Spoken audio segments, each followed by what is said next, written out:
Hello दोस्तों, welcome to SSC क्रैकेट Z. दोस्तों, ये एसएससी सीजीएल 27 जुलाई का फला शिफ्ट का इंग्लिश का सोल्यूशन है। चलिए दोस्तों शुरू करते हैं। तो इसमें पहला एंटोनिम बताने का है। इसमें मेमोरी मतलब याददाश्त।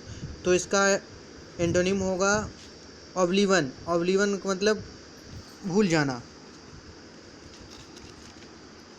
रेट्रोस्पेक्शन का अर्थ है अतीत की घटनाओं को पीछे मुड़कर देखना। इम्पार्ट का अर्थ है ज्ञान प्रदान करना। और सप्रेस का अर्थ है दबाना। दूसरा है दिस सिनोनिम्स पूछा है। This is credible information provided by informer. तो क्रेडिबल का सिनोनिम मतलब विश्वसनीय, तो इसका डिपेंडेबल हो जाएगा। तीसरा है इनकरेक्टली स्पेल्ड वर्ड को खोजना है। तो रोबस्ट इसमें इनकरेक्टली स्पेल्ड वर्ड है क्योंकि ROBUST। रोबस्ट का अर्थ होता है तगड़ा। ओलिगोपोली का अर्थ होता है सीमित प्रतिस्पर्धा की स्थिति। जीनित का होता है उच्चतम बिंदु। इसमें चौथे में भी एंटोनिम पूछा है तो ट्राइबल का एंटोनिम, ट्राइबल का तुच्छ, गणनाहीन, तो इसका एंटोनिम हो जाएगा सिग्निफिसेंट। पांचवा है हार्ड नेट टू क्रैक, तो a problem difficult to solve. छठा है Riya always consider sincerity, devotion and dedication as the highest priority of a good employee, तो इसका है फर्स्ट एंड फॉरमोस्ट। सातवां है इसमें पैसिव वॉइस बनाना है। My father is reading the newspaper, तो द न्यूज़पेपर इज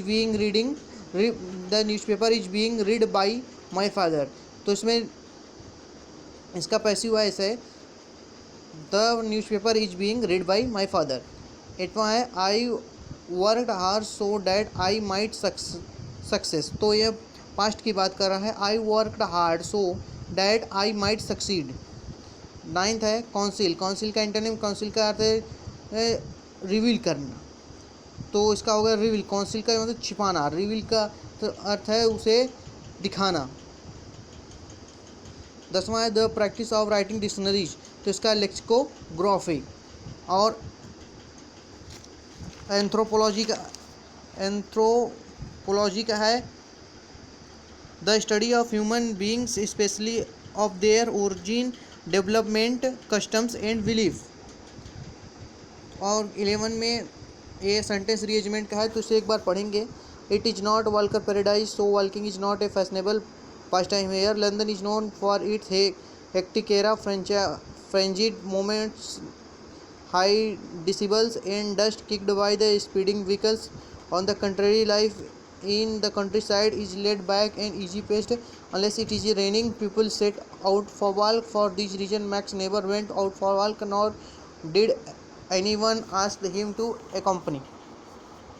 तो इसे पढ़ने से हमें ये लगता है कि वाक्य डी से शुरू नहीं होगा, ए से शुरू नहीं होगा, तो बी और सी से शुरू होने की संभावना है। तो इसे ध्यान से पढ़ने पर तो बी से शुरू होना पता लगता है, तो बी ए डी सी होगा। 12 में इनकरेक्टली वर्ब खोजना है, तो सबमिसिव का है SUBMISSIVE, इसका आज्ञाकारी। 13वां है इसमें एरर है my younger brother were attending a short term computer course this day, तो इसमें वर्तमान इसमें प्रेजेंट टेंस की बात की गई, तो माई यंगर ब्रदर इज अटेंडिंग हो जाएगा।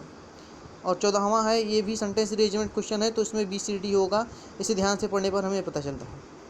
15 है the stranger stood quietly for few moments, तो इसमें सेंटेंस इंप्रूवमेंट करना है, तो इसका फॉर फ्यू मोमेंट्स नहीं होगा, फॉर ए फ्यू मोमेंट्स हो जाएगा। 16 है ही described about the scenery yesterday, तो द सीनरी के आगे प्रीपोजिशन अबाउट का कोई प्रयोग नहीं होता, तो यह डिस्क्राइब द सीनरी हो जाएगा। 17वां है Sanyukta has to bake 51 cakes for the anniversary party, इसका पैसिव वॉइस बनाना है, तो 51 cakes have to be baked by Sanyukta for anniversary party. इसमें हैज़ टू है, तो इसमें हैव टू बी हो जाएगा। 18वां है the village fair was cancel due to incessant rain, incessant का अर्थ होता है लगातार, निरंतर, तो INCESSANT। स्पॉराडिक का अर्थ अनियमित, SPORADIC।